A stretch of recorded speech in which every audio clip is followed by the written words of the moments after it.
Hello there, welcome to the first ever Z-Watch show. On this show, we're going to be talking about sports, kind of random topics, movies, things like that, just stuff going around in the world. Welcome to the first ever episode, and hope you guys enjoy. It's time for the Z-Watch show. It's the Z-Watch show. It's the Z-Watch show. Man, this guy knows ball. He knows everything. It's time for the Z-Watch show. Right there, welcome to episode 1 of the Z-Watch show. Today we're going to talk about just a little bit about the college football rankings came out, Coaches Poll at least. We got a little bit of NFL training camp. I don't know if you guys can tell. We got a little bit of Michigan football to talk about. And then on top of that, I did end up just watching Bad Guys 2. So we'll start to review that. But first of all, again, the Coaches Poll did come out, and it's kind of what we expected. There's a lot of household names in there. I'm going to do my deep dive on most of the team later on in the week, but at first glance, obviously 1 and 2, first game of the season. No better way to start off college football right there. On top of that, I don't think Ohio State... the Ohio State-Texas game, it's all about can Arch Manning play or not.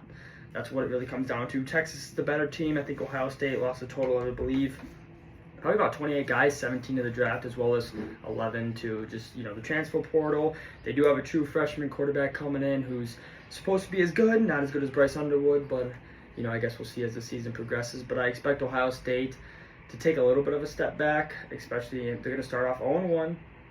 Again, this kind of all depends on Arch Manning, though. If Arch Manning is the guy, I know right now he is currently the Heisman favorite, and if he is the Heisman favorite, then he plays anything like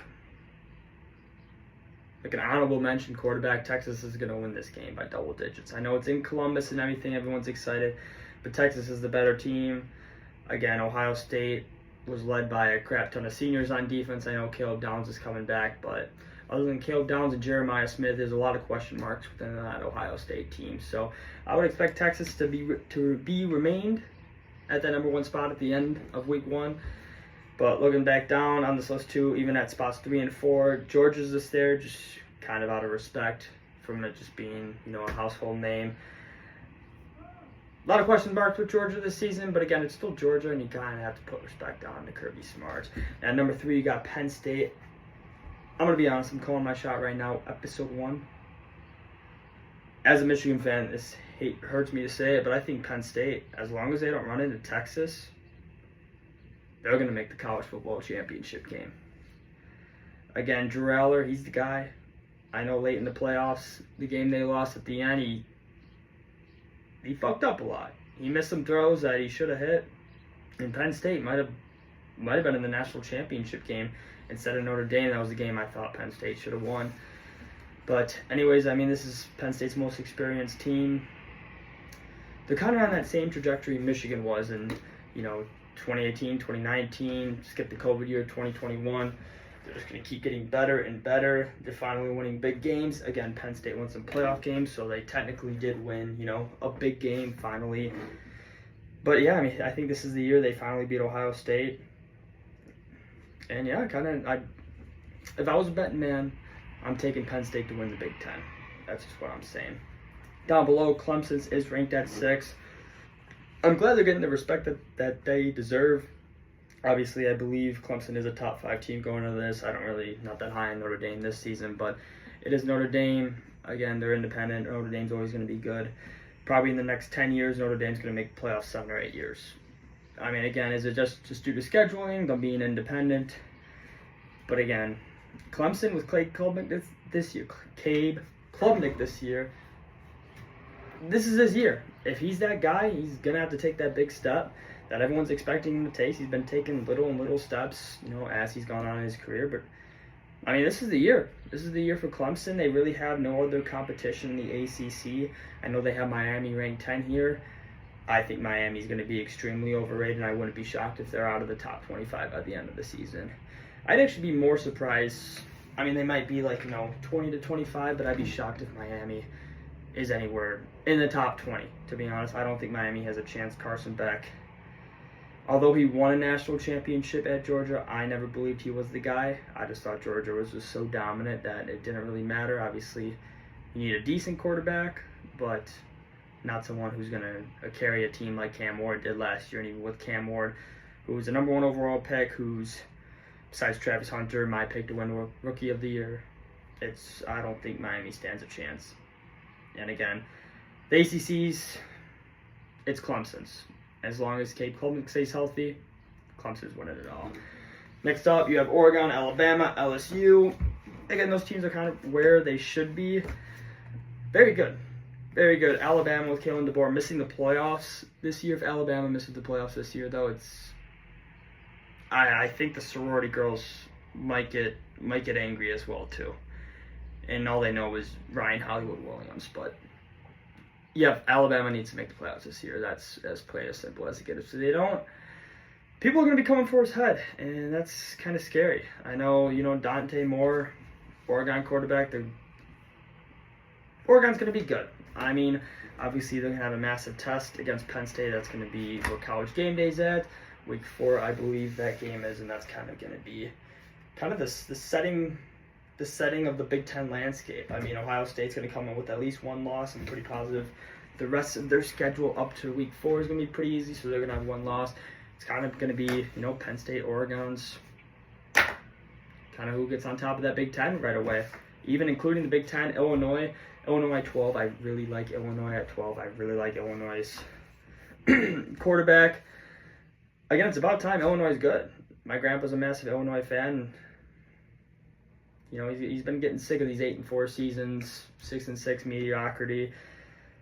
I would not be surprised. I haven't looked at DraftKings yet, but I think Illinois getting in the college football playoffs would be a pretty good bet as well, too. So if you're thinking about semi-long shot to make the playoffs or make a good run in the college football playoffs, I would lean towards Illinois for sure. For sure. I mean, they have South Carolina right below them at 13. You kind of just praying Sellers is good. He showed a little bit of flashes. I mean, I didn't get to see most of his games because I was playing football myself at that age. But Sellers, if he's as special as they think he is, South Carolina's pretty good. South Carolina's going to be pretty good. But again, it kind of just... Again, he was up and down all last season. He's that guy. South Carolina, again, rightfully placed at 13. But, again, I haven't really looked into South Carolina's schedule. I would assume they're going to finish outside the college football playoffs. So, in terms of like that, that 11 through 14, including Arizona State and Michigan, I think Illinois is going to be clearly the best team out of those 4. Although Michigan, is a powerhouse. We do have Ohio State in a chokehold. It's going to be pretty easy. It's going to be pretty easy for Michigan. They do have a tough schedule, though.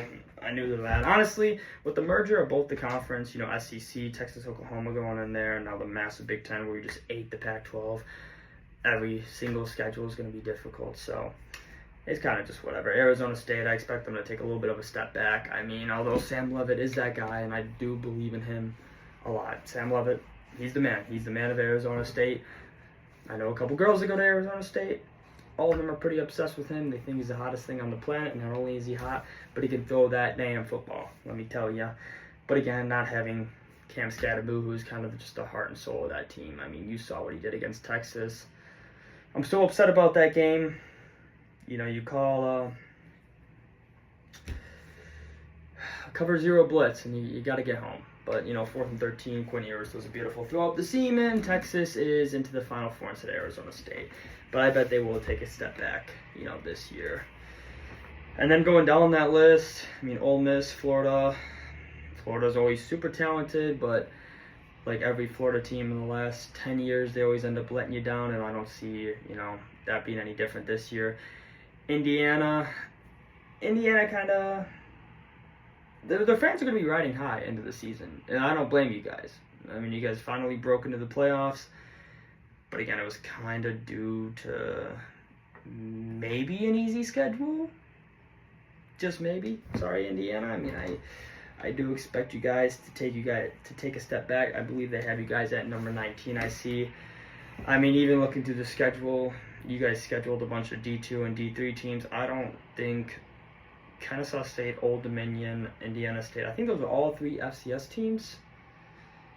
So Karma's telling me that I hope, since you guys bailed out of the Virginia game, I'm almost positive now with you guys. I hope you guys lose one of them.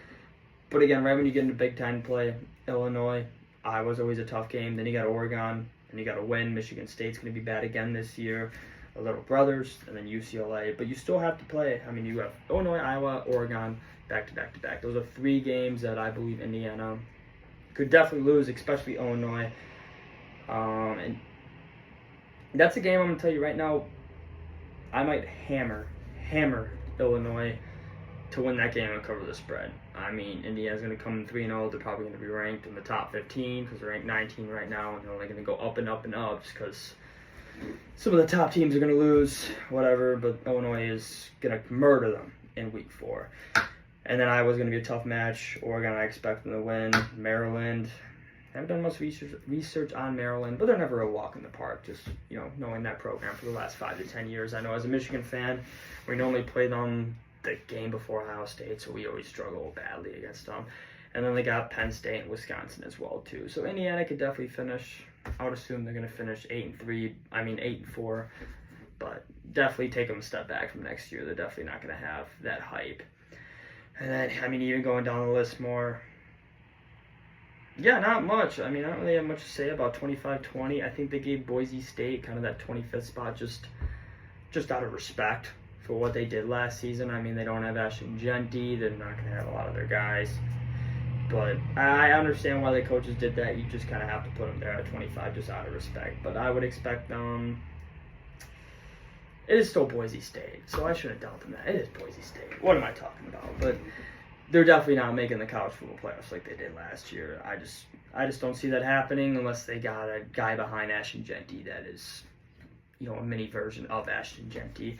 I believe Oklahoma's going to be pretty good. They have them at 26 right now. Other than that, not a lot of teams. I do expect, as a more of a Big Ten guy, and like I said, I'm going to go into more of a deep dive on the conferences, how I see it. But I do believe Nebraska will break the top 25 this year. They are going to get to a bowl game. They're going to win a bowl game, I hope. If Nebraska goes 8-4 this season, I think, the Cornhuskers should mark that down as a successful season for sure. And I believe that is going to be the college football 25 kind of college polls rankings. This is my second time looking at this. I did look at this last night. And yeah, it's pretty good. You're going to have the powerhouses be overly ranked, even though the coaches are going to do it. The AP 25, I'm assuming is going to be a lot different than the coaches poll. Just how it always is, but at the end of the day, that stuff doesn't matter at all. Ever in the universe. I don't think those AP top 25 polls have ever correctly picked, remotely even been close to picking it, ever. Maybe like the top teams, like when Alabama and Clemson were dominant. But other than that, these polls really mean nothing. It's just for people to talk about and get excited for college football, because I know it is about, I want to say 4 weeks away now. Even talking about college football, even last night I looked up the Heisman Trophy odds. Like it says here, on Fox Sports, Arch Manning's a favorite. It's tough not to. I don't know how. I've been saying Cade Klubnik's this entire time. I don't know how Cade Klubnik's not the favorite. Just purely out of the fact he's played more games and he's just shown more than Arch Manning. But again, most of the time, I shouldn't even say that, because Travis Hunter won the Heisman and Colorado was terrible last year. They were so bad. But I'm shocked he's not more of a heavy favorite, but I can definitely see why Arch is. One, he's got the last name, the storyline. Texas is going to be, for sure, in the playoffs this year. They might stay number 1 all year. They could go undefeated. If Texas goes undefeated, I don't even think it matters that Arch Manning doesn't have the greatest amount of stats if Texas ends up going undefeated in an SEC schedule, especially with playing Ohio State week 1 if he walks into Columbus. And even just has a basic game, like 2 touchdowns, throws for a little over 200, something like that. He's going to rise up in that Heisman voting. I could definitely see why he's the favorite. Garrett Nussmeier, LSU.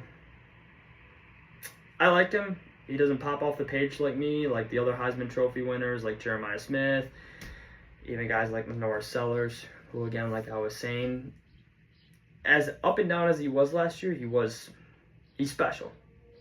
He's special. And if he can do it consistently, kind of be like, I don't want to put him up there with Lamar Jackson, but kind of that Lamar Jackson-esque type of, season that he pulls off, then yeah, for sure.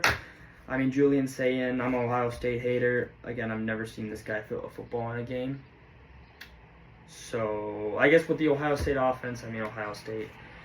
Ryan Day, as much as I want to call him Crying Ryan and, make fun of him because he hasn't beaten Michigan since, when people were riding horseback buggies around. Ohio State's offense is always humming, and their quarterback's always going to put up a lot of big stats. Even Will Howard put up good stats, and he was good at Kansas State too. But I can see why he's up there. Drew Aller, I don't know how him and Julian Sayin are on the same level at all.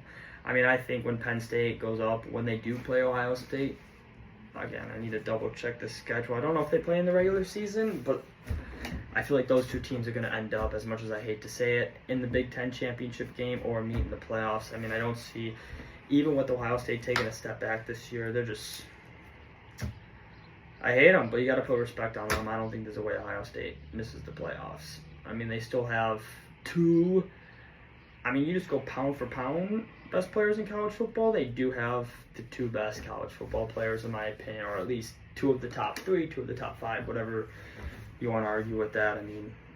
Jeremiah Smith, he's a freak. He's a freak. He's kind of the, it's tough for me to say he's better than Marvin Harrison Jr. because I saw Harrison do some crazy things. Every time they threw to him, except for that slant pattern that Will Johnson intercepted against Michigan, I swear it was just, and Will Johnson, best quarterback in college football for the last 2 years. They just throw it up to them, and they're coming down with the ball. I never understood that, too. I don't understand if Ohio State, all they had to do is throw the ball deep to Jeremiah Smith damn near every play, and they would have killed Michigan last year. He's too good. You can't stop the kid. You can't. It's ridiculous. It's actually stupid. And then on the defensive end, Caleb Downs is the best defensive player out of, you could eliminate some D linemen from that, but on the back seven, Caleb Downs is clearly the best. I believe Caleb Downs is overall the best college football player in the country. You put him back a kick returner too, punt returner, and he's going to do something special with it.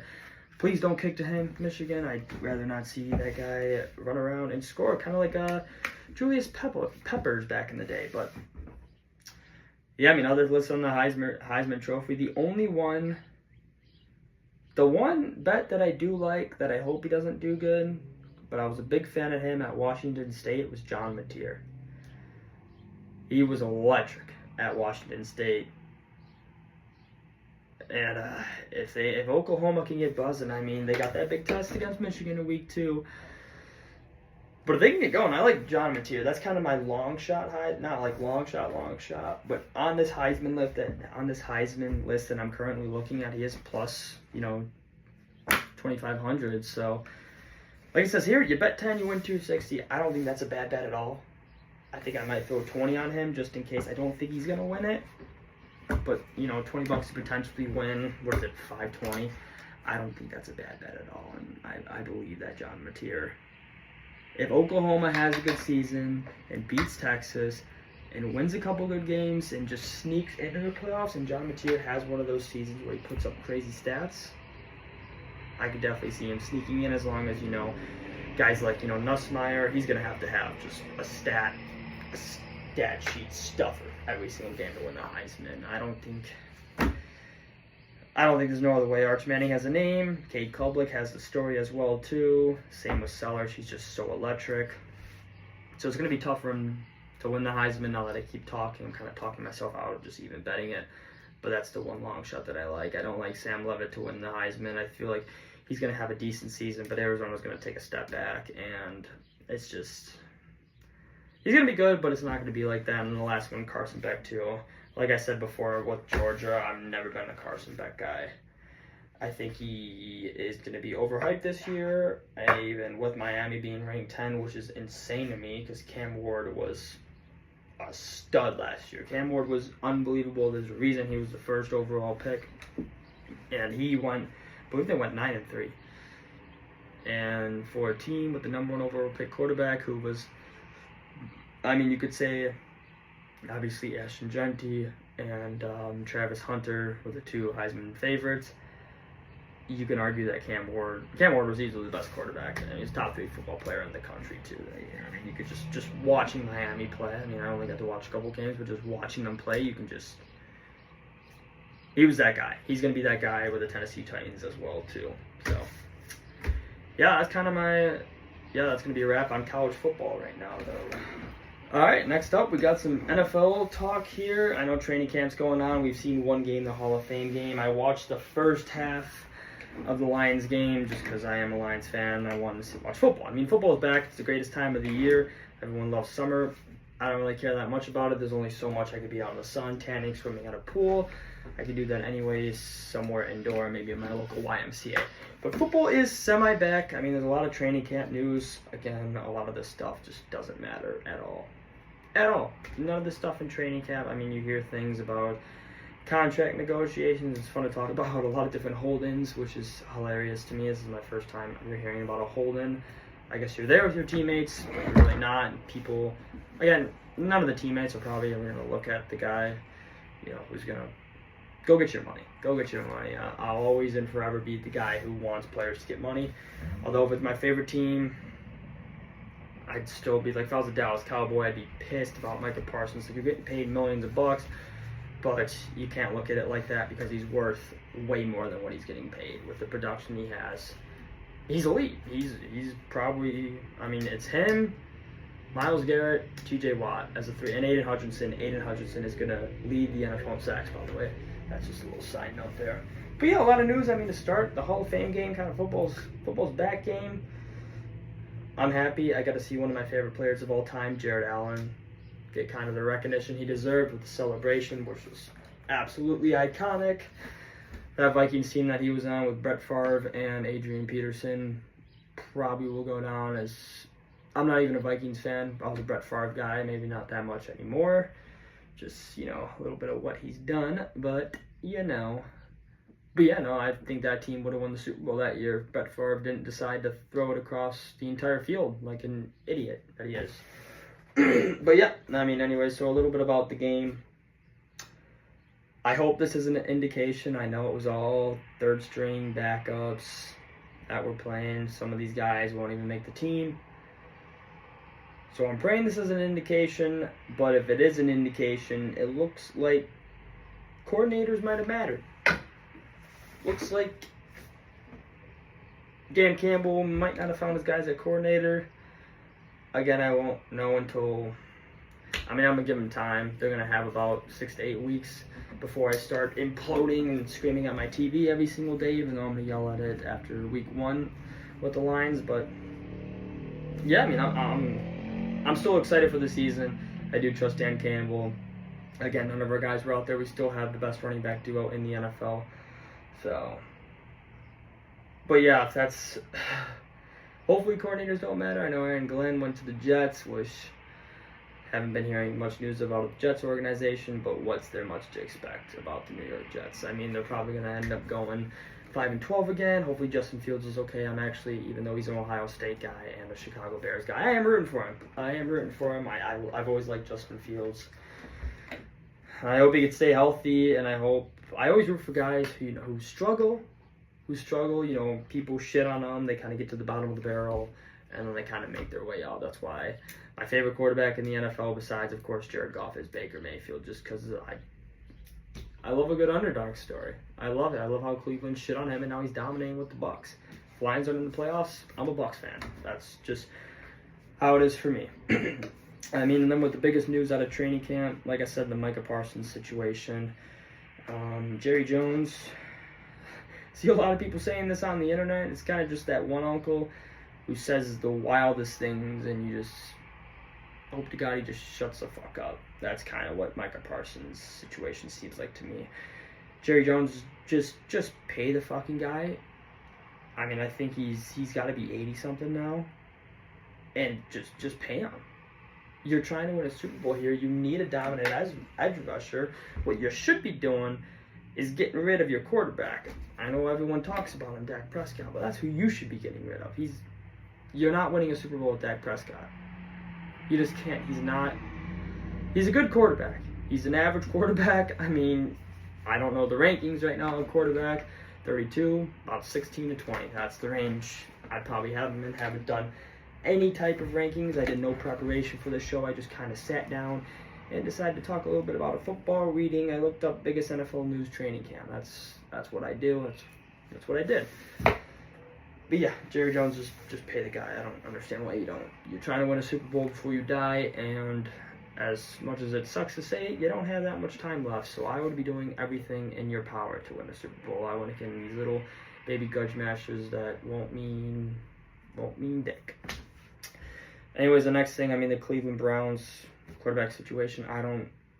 If it wasn't for Shadur Sanders, they got 4 quarterbacks who could potentially all end up starting and playing meaningful football for an NFL team. I doubt it's all going to be the Cleveland Browns. It very much could be, with never mind. We've all seen the Cleveland Browns organization. Why else can't they add 4 more quarterbacks to the list? Joe Flacco is going to be the starter. Kenny Pickett's just getting injured. Kenny Pickett will just probably end up the rest of his career being a good backup. He is still a decent quarterback. Even when he started, he wasn't terrible for the Pittsburgh Steelers. The Steelers haven't had a good offense. I honestly can't remember the last time the Steelers had a good offense. I guess last time would have been with Big Ben, Le'Veon Bell and Antonio Brown back in the day, and that was, Christ, that might have been like 2013-14 now. So yeah, over a decade ago. Other than that, I can't remember. Maybe it was 2017 too. Long time. That's how long it's been that I don't even fucking remember. But yeah, Joe Flacco's gonna start.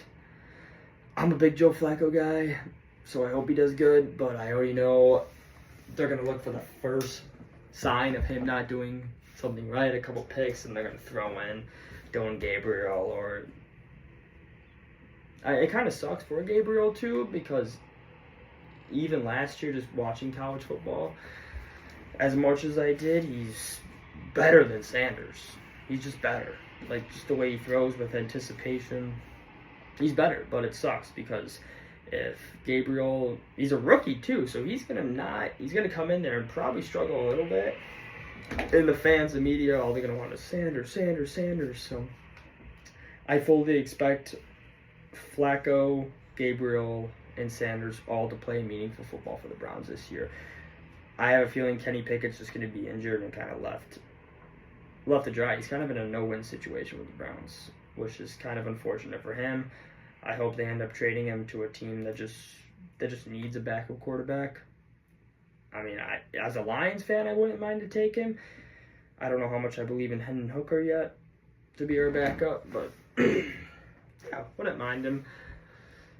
But yeah, and then you got the Terry McLaurin situation out in Washington. I think they're going to sign him. Terry McLaurin, he's a fan favorite. He just is. You kind of have to sign him. He's been the best player on that team. He's not that big. What is he? I don't even think he's 6 foot tall. I really don't even think that. But he's been their guy in Washington. Everyone in Washington loves him. You're gonna just have to pay him the money. He's finally got a good quarterback. If you are a Washington Commanders, either front office guy, player, or fan, and you're all in on the next couple seasons with Daniels on his rookie contract, you have to sign him. You're going to have to eat the bullet. You're going to have to pay him. Pay the guy. Like you said, you kind of don't have to pay Daniels for, I believe, the next 3 years, 2 to 3 years. So you have to pay him. If you're Washington, you want to win a Super Bowl, or you want to compete and bring joy to your fan base, sign him. Sign him immediately. Yeah, more at the NFL. Again, there's not really much to talk about besides this training camp stuff. Again, preseason is about to be kicking off this week, which I'm excited about. I know I just got a notification on my computer that Sanders is starting, so I guess we'll see a little bit about that. I hope he does good for his sakes. I am a fan of the Sanders family. yeah, I guess, not much predictions. I mean, Eagles, again, are going to be good next year out of the NFC. Little NFC East, Dallas, Giants. Cowboys, like I said, are just in shambles. Commanders, get Terry, they're going to be good.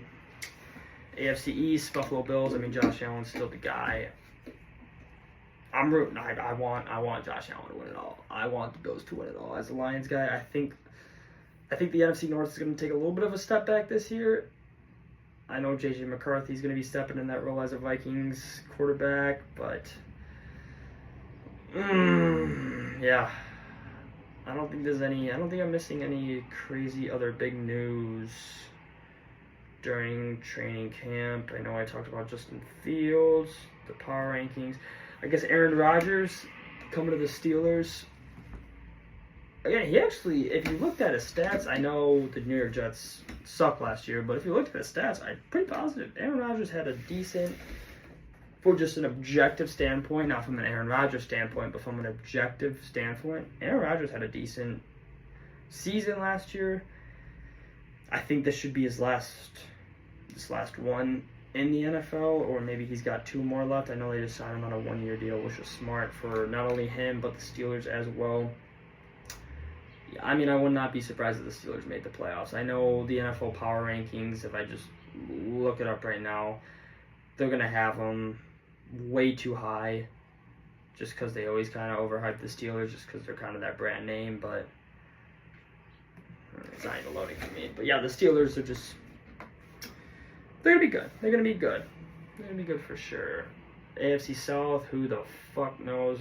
I hope the Jaguars are good. I'm excited.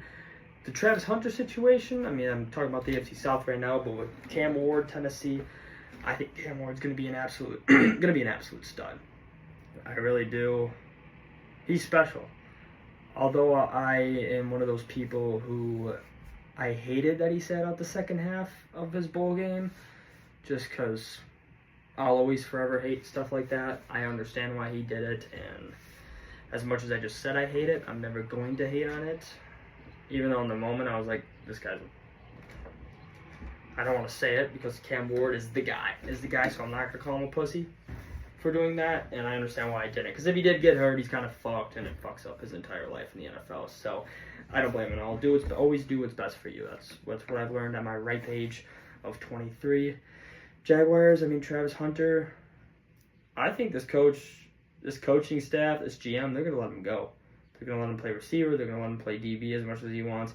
I don't think they're going to hold him back. I know with a lot of teams probably would have told him that he was going to play 2 ways, and then during the season they were going to start pulling back reps. I really don't think this coaching staff is going to do that. I think they have a plan for him. I think they're going to stick with the plan. I think it might be a game-to-game thing as well, too.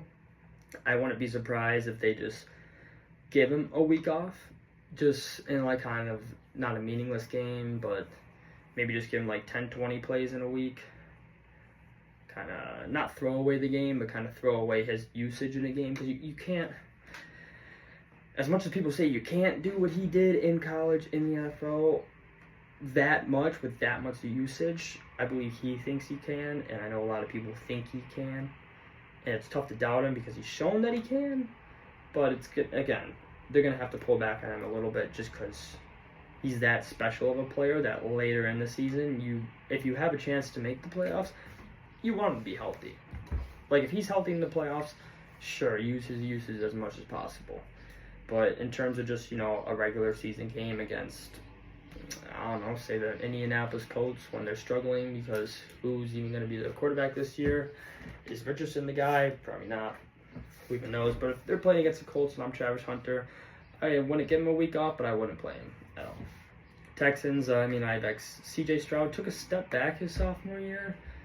But again, that's just kind of expected out of an NFL quarterback. There's always the second-year slump. I mean, you saw that with Jordan Love. You see that with basically any single rookie that has successful first season. I mean, even Jaden Daniels, he's so special. Actually, I really don't think Jaden Daniels is going to take a sophomore slump. I don't think so either. I'm talking to myself now. He ain't going to take a step back. No, he's that guy. Michael Penix is the guy for the Falcons, too. I always thought, even when Michael Penix played at Indiana, I think they beat Michigan. What was it? I think it was during COVID or something, or maybe it was 2019. They might not have beaten Michigan, but they had an overtime game, I want to say. And Michael Penix, even the years when we were winning the Big Ten, 21, 22, 23, Michael Penix was dominating. Like, low-key doing whatever he wanted against their defenses. Like, I hated playing against Indiana as a Michigan fan because of Michael Penix. And then when he got on Washington with Odunze and those guys, it kind of shut off. I was like, the world's kind of seeing what he can do, and I'm glad he got his chance at the Falcons, even though it was at Kirk Cousins' expense. He's good. I know he's 26, 25, he's old, but that just comes with a guy who's more NFL ready and all that. Carolina Panthers, Bryce Young. I mean, Bryce Young's going to have a fantastic season. I'm actually really excited for Bryce Young this year. I think Carolina is going to take a step forward. They're not going to be down. They're not going to be good. They're not going to be a playoff team. No, they're going to be 9-8, 8-8. They're going to be in the hunt later in the season, but they're not going to do it. But Bryce Young's going to take that step up, and he's going to be an NFL quarterback for years to come. He had a good couple last weeks. I'm so glad. Shout out Short Kings out there. We needed that. But Bryce Young, he's going to be the guy for Carolina for a long time. Saints, who knows? Tampa Bay, Baker Mayfield, yes. I mean, I'll just go down, even NFL. I'll give a little bit of predictions. AFC East, I mean, I got the Buffalo Bills kind of winning the division. I think the Miami Dolphins are going to suck. Patriots, yes, same thing. Bills are going to win it out of the NFC East. I honestly, if Terry McLaurin is signed, I think I'm just going to say the Commanders are going to win the division. I think the Eagles are going to have a little bit of a Super Bowl hangoff, and Washington is just going to explode. I think Washington might have the 1 seed at the end of the year in the NFC, just because I think the NFC North is going to be a little bit down. I don't see anyone on the NFC South being that dominant, and the same exact thing with the NFC West. So I wouldn't be surprised if the Commanders got the 1 seed and the Eagles got the 5 seed. Kind of a little, opposite of last year. That would be my best guess out of our division. Out of the AFC North, you still kind of have to pick the Ravens. I think the Bengals, I don't know what they're doing on the defensive side of the ball, especially with their D-line. But yeah, I mean, Ravens are going to win that division. AFC South, Texans are going to win that division, even though I think the Jaguars, they're going to shock a lot of teams this year. Trevor Lawrence is going to take, he's still young. Trevor Lawrence is definitely still young. He's going to take that next step still. Even though there's only so many steps you can take, as he's still young. He's still, I don't even know how old he is, mid-20s. He's their guy. So, Jaguars for sure. I think they're going to be a wild card team of the AFC West. I mean, Chiefs as a Jim Harbaugh guy. That's my guy. I mean, embrace every day with enthusiasm, unknown to mankind. That's an elite line. Who has it better than us? That's my guy. That's my coach. That's my fucking guy, baby. Jim Harbaugh. Football guy. No, Chargers are going to be good. Broncos are going to be good. Bo Nix, they also found their quarterback. Sean Payton found his guy in Bo Nix. Happy for him. I do like rooting for Denver, so that'll be a fun team to watch. But the Chiefs, again, are kind of... They have the devil on their team. They have Patrick Mahomes, and that's all that really matters. And they're going to end up winning the AFC West again. I don't see a reason they're not going to win it, even though I don't think they're that good, but they have Patrick Mahomes, so I'm never going to not say they're going to win the division until he officially retires. Out of the NFC West, honestly, this division I don't really know that much about. I think it's just kind of safe to say the Rams, just because I still believe in Matthew Stafford. He's getting up there in age now. They just got rid of Cooper Kupp, but they'll be good. Actually, fuck that. I'm going 49ers. 49ers are going to take over that division. And then, like I said, on the NFC South, the Buccaneers are still going to be on top.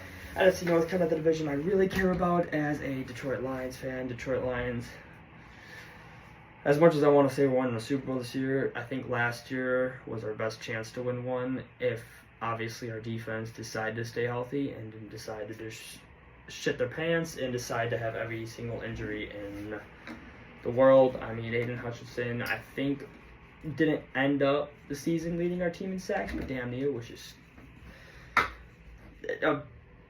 insane for him, but also not good for us. So I think the Lions are definitely going to take a step back. We're definitely still a playoff team. I mean, we still have so much talent on there.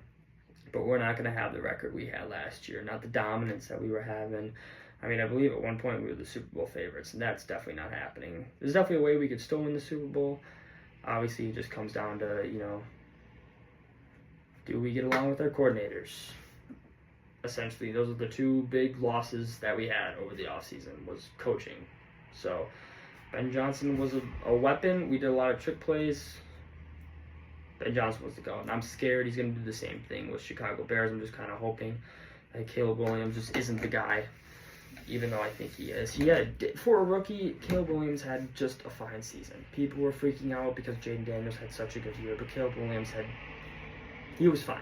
Caleb Williams was just fine with this season. Green Bay Packers, unfortunately, they're always going to be good, which kind of sucks because I fucking hate Packer fans. I live with them. I am best friends with them. My family's them. And I hate them. I don't like the Packers at all. But, again, they're always going to be good. Honestly, no matter how good or bad they are, we just struggle against the Packers for some reason.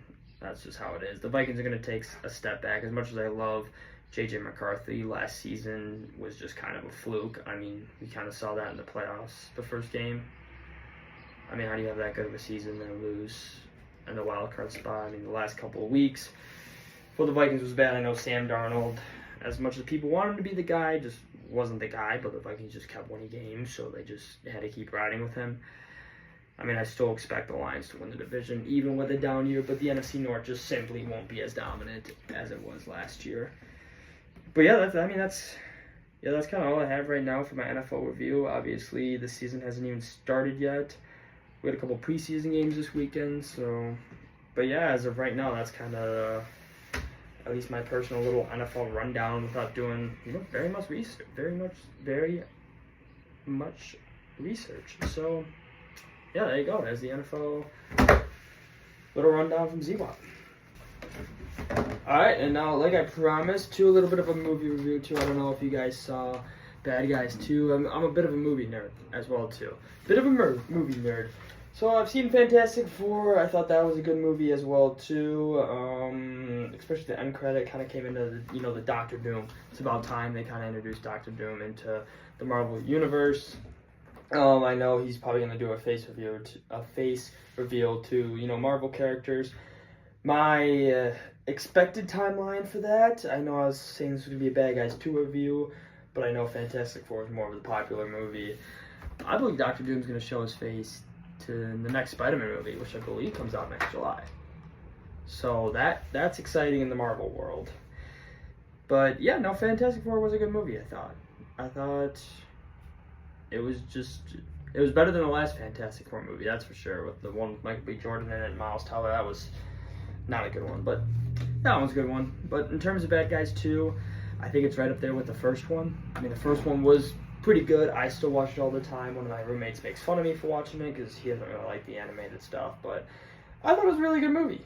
Bad Guys 2 was. I mean, you still had the main characters. You had Wolf, Shark, the Master of Disguise. I kind of liked how they gave it in the beginning of the movie. They gave a little bit of background of sort of, I guess, one of their first heists, all five together. Now, what was that? I forgot his name, but the big bad billionaire guy, he only played like a sliver of a role in the entire movie after the first scene. So the first scene wasn't that important.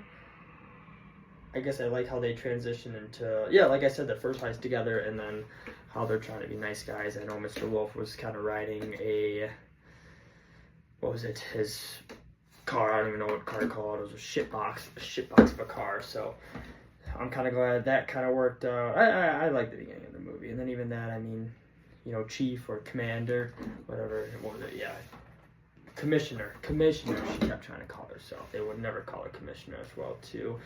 I mean, you got some of the old same characters. I mean, Tiffany, Fluffit, this stupid news reporter. I think she's hilarious. I thought she was fucking hilarious too. After every news event, it kind of represents media pretty well. Not gonna lie, kind of does it. But no, it was a good movie. I mean, it was basically, semi the same plot as the first one in terms of like they're being good guys now. When they turn to good guys, no one likes them, and then they're bad guys again, and they're good guys again, and they save the day too. It was a good movie. It was a good movie. I don't really have that many bad things to say about it. I mean, I know this Gold Cup is not because I stole, what do they call it? Macafonite, something like that. I forgot. I already forgot. I literally just watched it like 3 minutes ago. I mean, like a couple hours ago. Woke up this morning. That was the first thing I did. That's a lie. First thing I did, 2 egg sandwiches, and then I went to go see the movie. That was the first thing I did today. Kind of a lame thing. Went by myself. Was in pajamas. Sat right next to a family. That was a little weird.